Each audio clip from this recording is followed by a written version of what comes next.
Hello, and thanks for joining us for another Fathom live stream show dedicated to giving you tips and insights from experts in and around the real estate industry. I'm your grateful host, Jeff Sturt. So glad to be with you today, even though it is quite frigid and a little bit volatile down here in Dallas, Texas, where we're streaming from. Right outside my window is 6 inches of snow, and not too far from us are communities that don't have power, and we might be one of them at some point here during the show. So far, thank heavens, the lights have all stayed on, but if we notice the internet go out, we'll say have a good afternoon and catch up with you later. But so far, things have stayed on here, so we will proceed as normal. We have with us today Instagram expert, guru, blogger, Jenn Herman, and I'll bring you on real quick here, Jenn. There you are. Jenn, welcome. Yeah, glad to have you. We'll get to the show notes and everything here in just a second, but we always want to recognize our sponsor, Go Social Agent. They offer affordable and effective social media marketing solutions for agents. They offer automated posting, agent-branded articles, buyer and seller handbooks. They'll get your account set up, all kinds of stuff. So check them out at GoSocialAgent.com. And you'll probably also notice I'm flying solo today. Because of the weather, I'm not able to have my helper producer here, Josh Crane. So I'll be manning the computer here by myself. But social media is what we're talking about today. So I'm looking forward to that. Also, if you haven't already, give us a shout out. We've got a bunch of you already watching, commenting on our Facebook feed. We got several of you on YouTube, so good to see you, Rhonda and Luke and Tammy and Eric and Jamie and a whole bunch of other of you. But if you comment, you're automatically entered into a giveaway for a prize that we do each week, and that would be either yard signs, a photo listing package, or $200 worth of lead service from Go Social Agent. So get to commenting. You don't have to say anything. Just say hey or something like that. Also, if you haven't hit the notification bell on YouTube, do that. That way you get notified when we're going live. That's it. Jenn, so glad to have you today. Me too, and hopefully, fingers crossed, electricity, internet, and everything plays nice for the next half an hour. Yeah, because you're down in Austin, correct? No, I'm down in San Diego. Or San Diego. I'm safe from all of the bad weather. I have gorgeous sunny skies. Oh, okay. Yes. 65 degrees today. So on my account, I just got off the phone with somebody from Austin. That's where I had it in my head. They're like half of the cities without power down there. So it's things are crazy across the country, but we'll just keep plugging along here and embrace the change here. So maybe just tell us real quick, how did you become an Instagram expert, guru, speaker, blogger, all that kind of stuff? I'd love to hear about it. All those things. It really was by accident.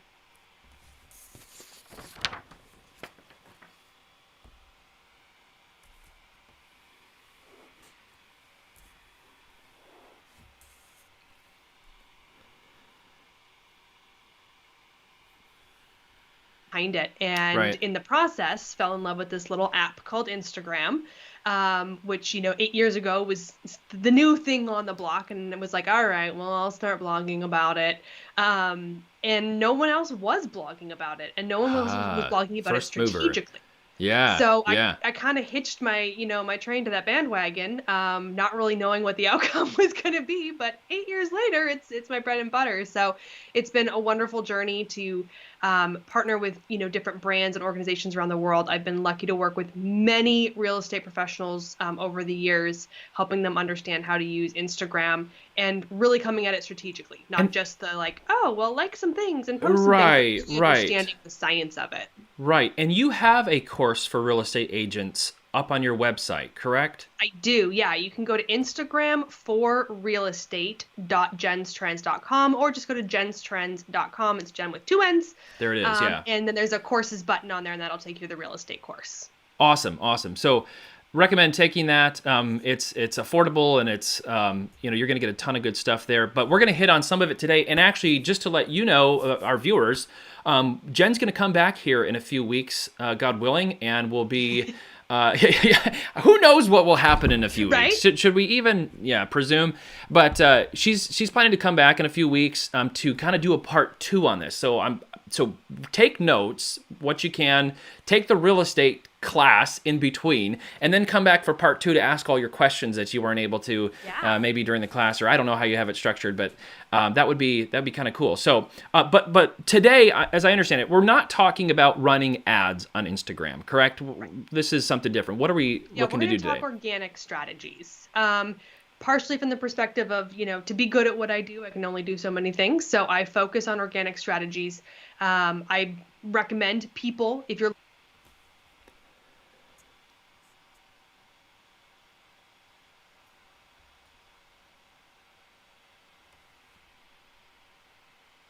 cool.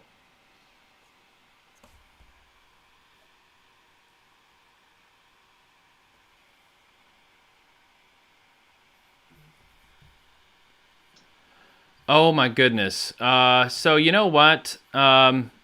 We had all this set up, and then you were muted on your introduction, Jenn. So can everybody? I've just unmuted you here. okay. So I'm really sorry about that. I've given the plug for your real estate class. I've told people that you're going to be coming back.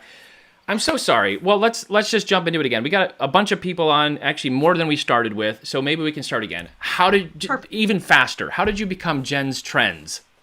So it all started 8 years ago. I started a blog. It was a hobby blog about social media in general. And in the process, I decided to embrace this little app at the time called Instagram, fell in love with it for business, and started blogging about it regularly. And then next thing you know, I was #1 on Google rankings and things like that for all these Instagram questions, and was able to build my brand, under the world of Instagram.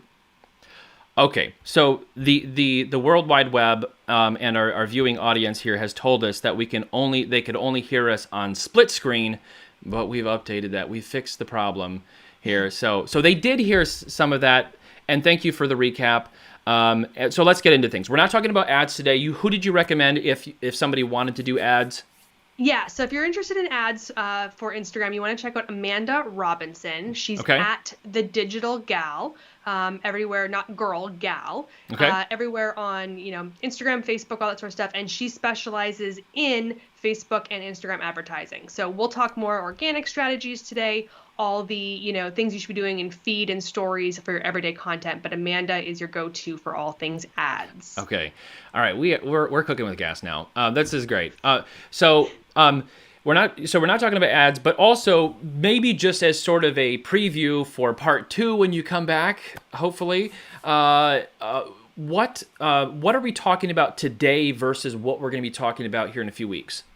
Yeah, so today's going to be, we're going to talk more about the things you should be doing in terms of content, what you should be posting, what that should look like, those sorts of things. And then when we come back for part 2, for that one, we're going to talk more about some of the technical stuff that maybe isn't so fun, but that you really need to do. Yeah. And that's going to be how to set up your profile, things, how to use that link in bio strategy, things like captions to drive those calls to actions, and some things like that will help you take advantage of all the things we talk about in today's content ideas. Okay, so for posting today, I'm an agent. I never use my Instagram. I'm actually not an agent, but I'm pretending to be an agent. Yeah. I never use my Instagram account, or if I do, it's just, here and there. What should I be looking for content? What should I be posting? Great question. So I'm going to do a screen share. All right. Cool with that. Yeah, go for it. Let me throw this up here. I've got a couple of visuals to kind of help us through the process. If my computer wants to play nice, because, Yeah. Technology at its finest. Here, hold on. It's in slideshow, resume slideshow. I wonder if because Skype is up on that screen, it doesn't want to. It may be the case. Let me do this. Oops. In the meantime, Yeah, no, It's literally just like moving itself through its own pace over here. yeah, It's just doing its own thing. So one more time, let me just quickly try to pull it up. I wanted to pull up just a couple screenshots for sure, you guys sure. to kind of explain. So the idea behind this though is we really want to make sure that we have images that are, we're going to call them, we want Instagrammy images, right?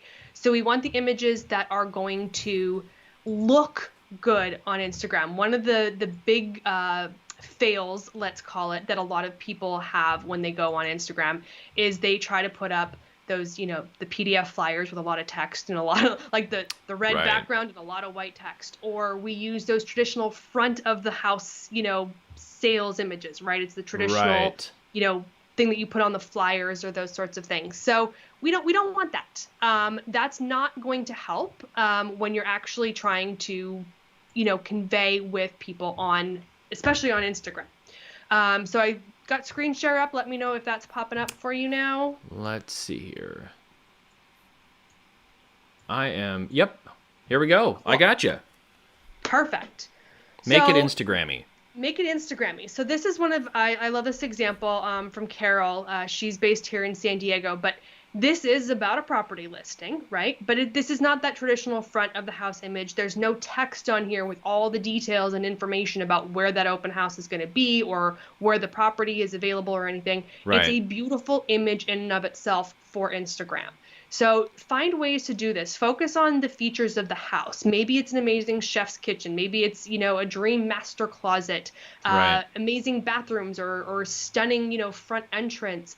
And even in this image, you can see that wasn't taken standing down beside the pool in the backyard. It may be from an upstairs balcony or out an upstairs window to get that perspective where you see the pool and the yard and the trees and the sunset and the lights. It's a different way of looking at what we traditionally look at. So sometimes I tell people, when it comes to like playing with angles, if there's a beautiful hardwood floor, take your camera, put your phone like literally right down on the floor so you get the long lines of the floor rather than just standing up and being like, snapped a photo. Right. Get down really low. Do the same thing with the really long countertops. Put your camera right against the edge of the countertop so you get those long linear lines that make it a more visually appealing way to highlight those individual components of that property. And you don't have to put up every aspect of the property. Pick one or two of the best. Like, for example, if I see this image, I'm like, I'm showing up to that house. I literally have no idea what that house looks like, but I want that view. And I'm willing to make the time on my weekend, assuming, that's when it is, but to be able to go and check out that property. So you don't have to oversell the house. You can pick those one or two really amazing images of the property, do that, make it colorful, play with the filters on Instagram to kind of boost the color saturation or the contrast and add a filter. It's Instagram. We're meant to do that. It's false advertising in some extent, Right, but that's Instagram, right? So get people's attention.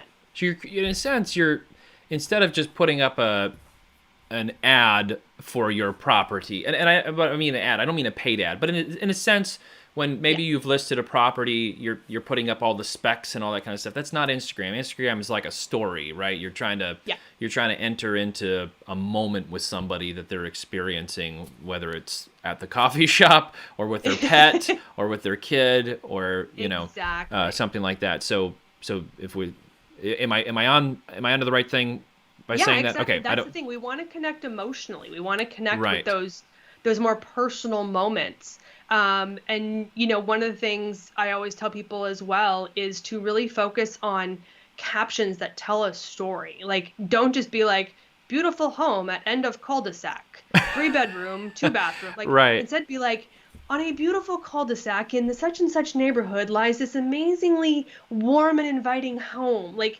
tell a story, connect with people. And if you're not good at writing it, see if your assistant is, or your spouse, or your kid. Like, have people kind of help you through this process when creating this content. So you are, like in this case on this screen, Carol literally just has California Dreaming and the palm tree. And then, P.S., this could be yours. Right. Like, this isn't an overly, dramatic caption with a ton of information or all these details. It's literally just like the epitome of California dreaming, that's what it is. So it can be simple as long as you're conveying it, in that right kind of message. So go ahead. Go ahead. I was going to say I don't Yeah. want to move on too fast. I was just going to keep asking more questions, but I'll jump back to the. Yeah, I just want to do a couple more of these kind of Go examples for for it. you guys, because that was like, kind of a house property. Other things you want to look at doing is things that are not just about the property in and of itself or any properties you have available. Yes, we want you to sell properties. Yes, we want to have that content up there. But this is, an example of, decor tips or staging advice or any of these sorts of things that people can use in their own home. So in this example with Meredith, she has this beautiful photo of a kitchen, and then she goes, according to Country Living Mag, 2020 will be all about the unique looking mermaid tile. So she's giving you a tip of something that's to come, something that's Right. trending. And this is what a lot of your audience actually wants. So you have to keep in mind that most people in that buying and selling cycle are only in that cycle for a very, very small period of time, Sure. and that we want to keep them engaged all the time. So things that people who, even if they're renting now and will eventually buy, they're looking for these home decor tips, or, how to, redo your living room for the holidays, or, here's how to, redo your planters for the spring weather, or those sorts of things. People want this. Yep. And it will really help build that resource. And then the other thing I wanted to just point out from these two examples is similarly helpful tips or recommending local companies. When you set yourself up as the resource for your audience, they're going to continue to interact with your content. They're going to share your content. They're going to save your content to come back and reference it. So this example from Michelle in the middle of the screen here, she's actually, you don't see the name of the person she's recommending, but down at the very bottom of this caption, she goes, and by the way, my recommendation for someone to help you organize is at so-and-so, and she actually recommends the company. And then the example on the right, she's giving same thing. She's giving you examples of how to spruce up your patio.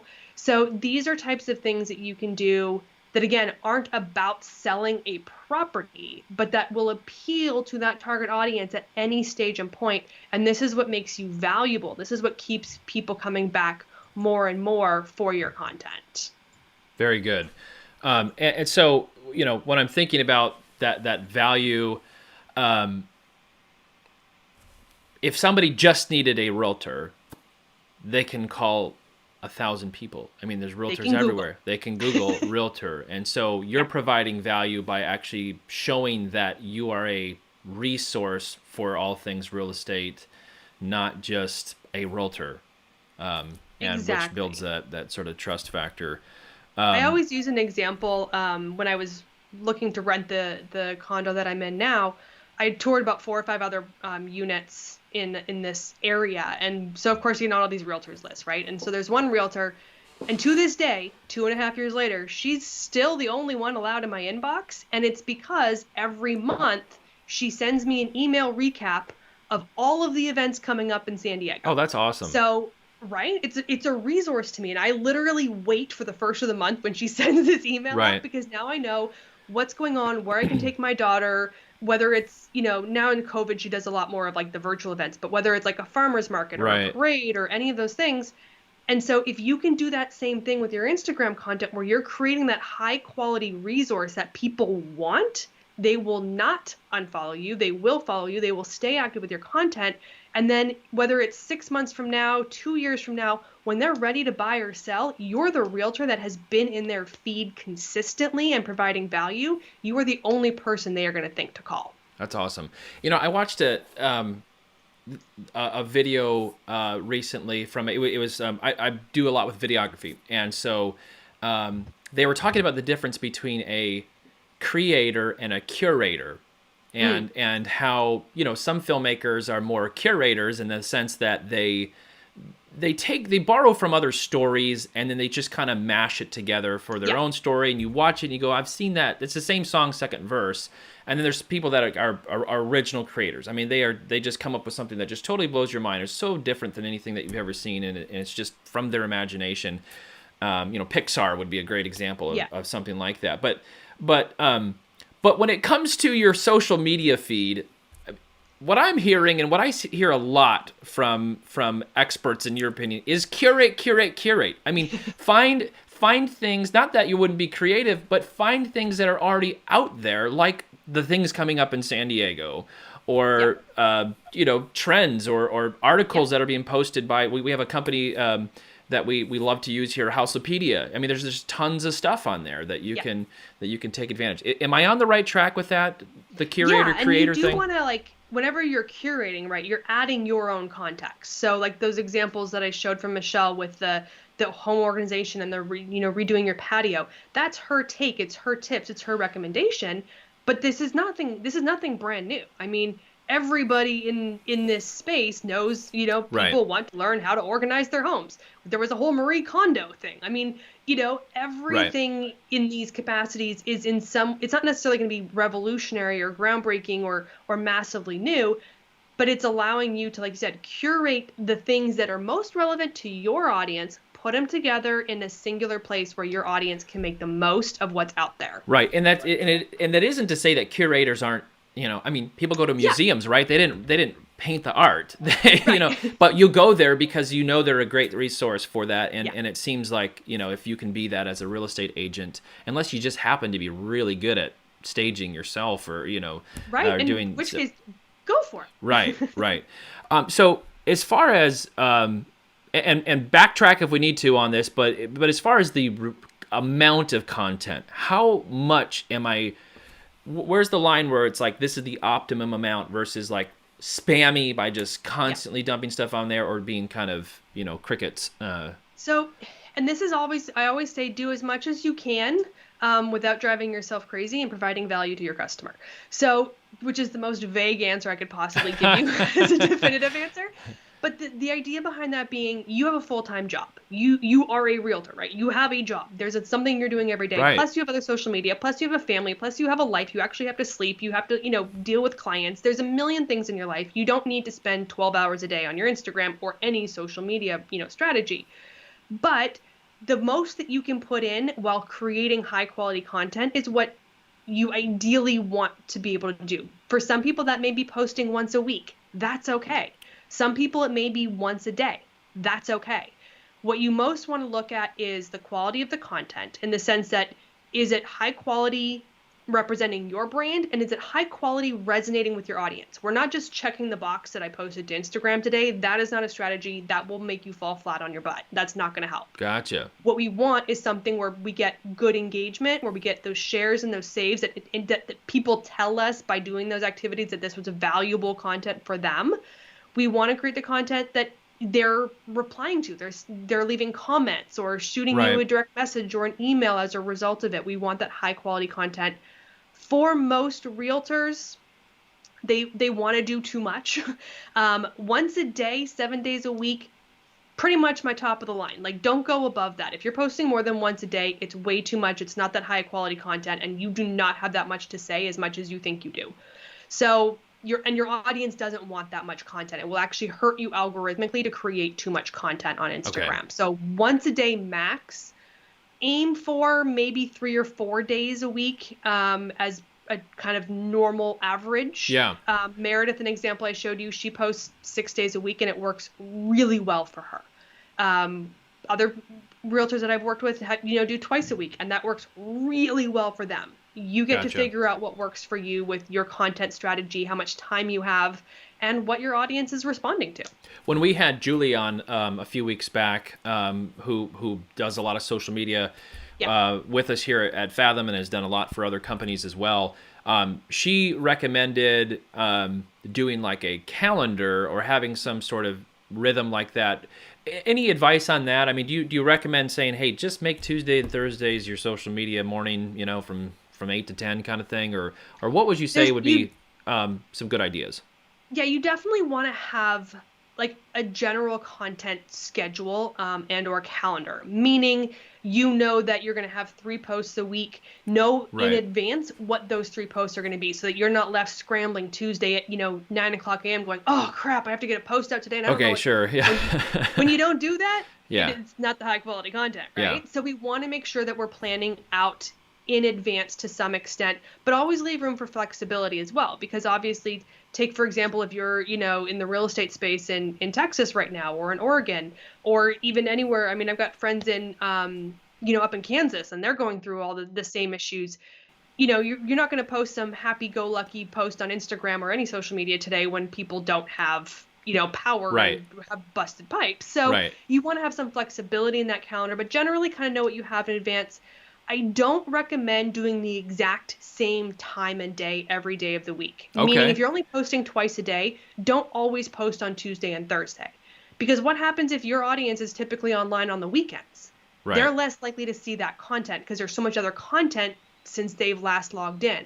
Gotcha. So, maybe this week you do Monday, Thursday, next week you do Tuesday, Saturday, the next week you do, a Tuesday, Friday, mix it up a little bit so that it's not always the exact same battle rhythm. And that'll help the algorithm a little bit, and it will help make sure that you're meeting your audience needs. Awesome. Thank you for that. Well, somebody just asked, it's funny, we've always talked about giving away the Segway Award. We don't know what that is yet, but somebody asked, do certain times of day work better than others? But you're saying kind of keep it scattered. But is there kind of a time of day, if I was to post, that matters? On Instagram, yeah. I say no. Okay. On Instagram, time of day does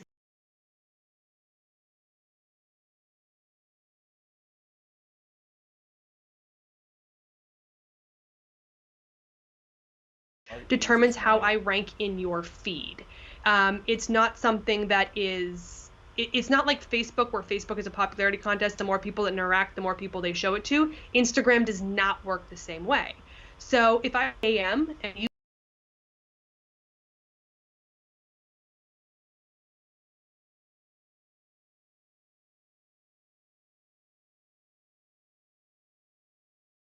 logged in for 4 days and my post is 4 days old, it's less likely to be as high in the feed because it's 4 days old versus all the content that you've missed in the last 4 days.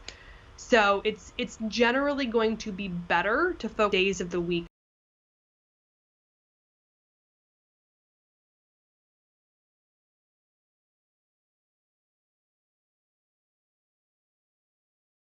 Our audio all of a sudden cut out here, so my apologies. Hang tight, everybody. I don't have your audio.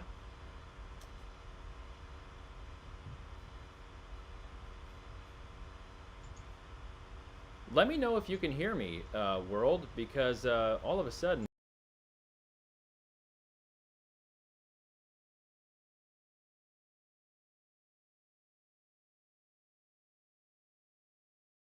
and you have questions for Jenn, be sure to throw them out on social media. Now, Jenn, can you hear me?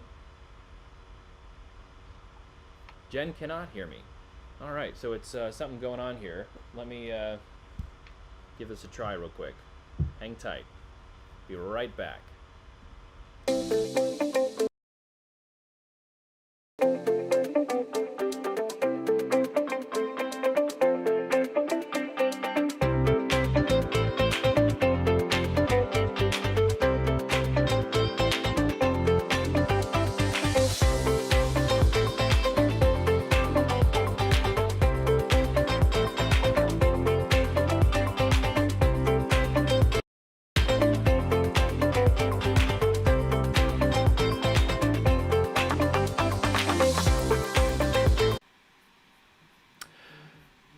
All right, everybody, can you hear me? Jenn, can you hear me? I can hear you. I think we're still live. I think we're still doing this thing here. So, for goodness sake, yeah. I swear I didn't touch anything. You didn't. It just happened. We were just talking here. So, yeah, I don't know what's going on. Well, I think you're here. Give me a testing 1, 2, 3. Testing 1, Okay, 2, you're on. We're good. We're good here. I guess we can continue on to here. So the last thing that I heard you saying, anyways, was talking about time of day, and you were recommending some different times of day, and maybe the audience heard it, but if they did, I didn't hear it. So okay, so I'll recap really quick. Because I did kind of drag that answer out because I could see we were having audio problems. I keep talking and they can hear me. Like, I don't know if they can hear me or you, so we'll just keep rolling with this to see if we've fixed the audio. So I'll do a quick recap on that one. But yeah, so it's more important to focus on day of the week than it is time of day. Okay. The way the Instagram algorithm works is a one-to-one relationship, meaning how you interact with my content determines where my content ranks in your feed. It's not the same as Facebook, meaning Facebook is a popularity contest. The more people that interact with your content on Facebook, the more people Facebook shows it to. Instagram does not do the same thing. So if I Okay. posted at 8 a.m. or 4 p.m. and you logged on at 5 p.m., you would see the content in the same place in your feed, regardless of when that day I posted it. Gotcha. But if I posted on Monday and you didn't log in till Thursday, now there's, 3-4 days worth of content to mix in with mine. So mine may not rank as high amongst all the other content from the last number of days. So day of week is more important than time of day. Time of day. Okay. Well, thank you for that. And just maybe I'll kind of mash these two together here, since we've sort of extended this show unintentionally. What in the end am I hoping from kind of an end-to-end business strategy with Instagram? What am I hoping to accomplish with just posting stuff? And then do you have any people that you've had the chance to work with that they've taken these steps and then they've seen their business increase from that? Yeah, absolutely. So the goal obviously is up to you, right? If your goal is to get more leads for, buyers and sellers, that's your goal. Your goal may be that you're starting out new as a realtor and you're just trying to get your name out there in the space. Whatever that goal is, that's what your content strategy should support. So if you're trying to get, the leads, if you're trying to actually get the closings, if you're trying to get people showing up to your open houses, any of that sort of thing, you can create the content to meet those goals. And yes, absolutely, I've seen people do this. I often use an example of a woman, she's back east, not a personal client of mine, but somebody I know in the real estate space. And she really embraced Instagram a number of years ago. And she started, at the suggestion of other professionals like me, started showing more of the personal side. And she started sharing on Instagram when she would run a marathon. Yeah. And she literally sold a multi-million-dollar home purely because somebody saw that she ran a marathon and that person was a marathon runner and was like, boom, that's my realtor. And No kidding. sold a multi-million-dollar home simply because she said, I finished a marathon today. So it absolutely is possible. And I've worked with a number of clients who, yes, same thing. They're building their audiences. They're building that trust factor. And again, you have to just have patience with the Instagram process where those overnight transactions are not likely to happen, right? You're not going to just, change up your Instagram strategy and all of a sudden tomorrow I'll have 3 new leads come in the door. Right. But it starts to build that relationship. It starts to build those opportunities. And I've had multiple clients that have been like, oh my gosh, I got this new lead and they said they saw my Instagram post. And I'm like, yes, that's it's working. Awesome. I get all excited for them. Yeah, it's a long-term. I mean, it's hashtag marketing. I mean, that's what it is. You're spreading out your brand and putting it in front of people all the time. Maybe real quick, if you don't mind, talk about the difference between just a regular post on Instagram and stories. And I know there's stories on Facebook, and I know the majority of agents, at least according to NAR research, the National Association of Realtors, they, large majority of agents use Facebook over Instagram primarily, or to the exclusion of Instagram. So what are stories for on Instagram, and how could they help in a business context? So the feed posts are the ones that, the examples I showed. It's when you go to the home screen on Instagram, it's the rolling feed, right? You see a photo or a video and then a caption below.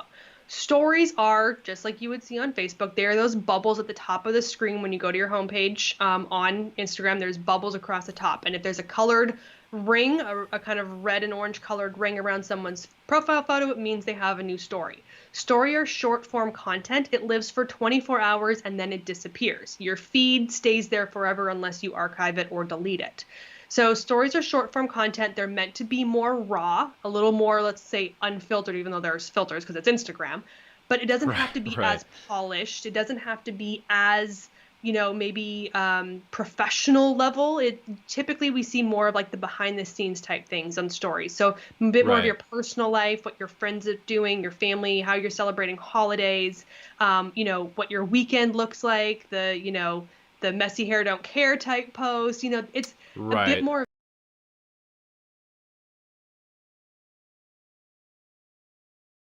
on there. I would also point out, for most people, not all, but for most people, They get better results in stories. The way the content is created has a higher recall value, meaning the way someone watches and listens to a story, whether it's a photo or a video post, they retain the information better than from scrolling through the feed. So we actually see typically better results, better conversions. Most people will say that they get way more ROI out of their stories, meaning they're getting more website clicks, they're getting more direct message communications, they're getting more relationship building, getting new followers by using stories versus using the feed. So it's definitely something worth trying out. So do stories give me a little bit more permission to post more often in a sense? I mean, if it's there only 24 hours, I mean, you're going to want that to be... Yeah, so if you could post a story every day, that is probably ideal because it lasts for 24 hours and then once it's gone, you have nothing fresh, right? So if you can do something within every 24-hour period, a story can be a singular post. It can be a stitch of posts, like, 3 or 4 in length. It can be something that you do 3 posts all at once. It could be things that you upload throughout the day. Stories are great for when you're doing open houses, previews of new listings, any of those sorts of things to kind of take people through that property, show them around, give them a sneak peek of that upcoming open house on the weekend, something like that. So yes, you can definitely do more content in your stories. Maybe just to kind of wrap up here, and by the way, again, if you have questions for Jenn, please ask them here before we're done, because this is your chance. And wonderful content, by the way. Really, really good advice. But as somebody who is a primarily Facebook user, which most agents are, what do they need to do to make the leap over to Instagram? I mean, how do they need to think differently about their content? And I know we talked a little bit about this, but maybe just anything else you have to offer on that, I think would be helpful. I'm going to do a shameless plug for my Instagram course at this point. Go for it. It's honestly probably the best solution. Instagram is very different from Facebook. Within the course, it's an 8-video course, and I do have a whole module just on content for the feed, another module just on content for stories. Yep. But it explains how the algorithm works and why Instagram does what it does so you can create content that works in that mentality. The biggest thing to remember is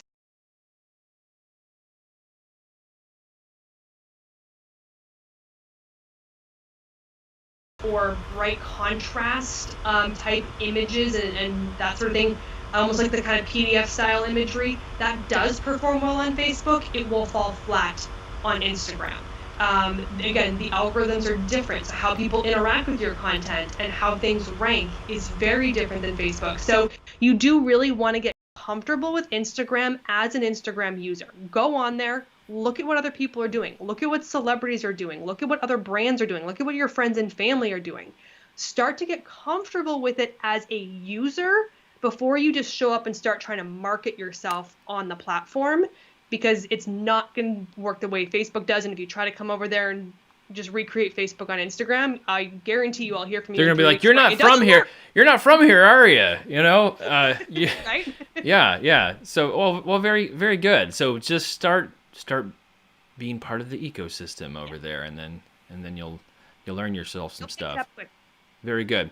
Well, we keep cutting out in and out here on my mic, and I think we have packed this 30 minutes or so full of content. You're going to come back for part 2. I will encourage our viewing audience, write down your questions, take the course, get yourself educated, and use this kind of interlude. And I think we're shooting for sometime early mid-April, right? At this point, if we can.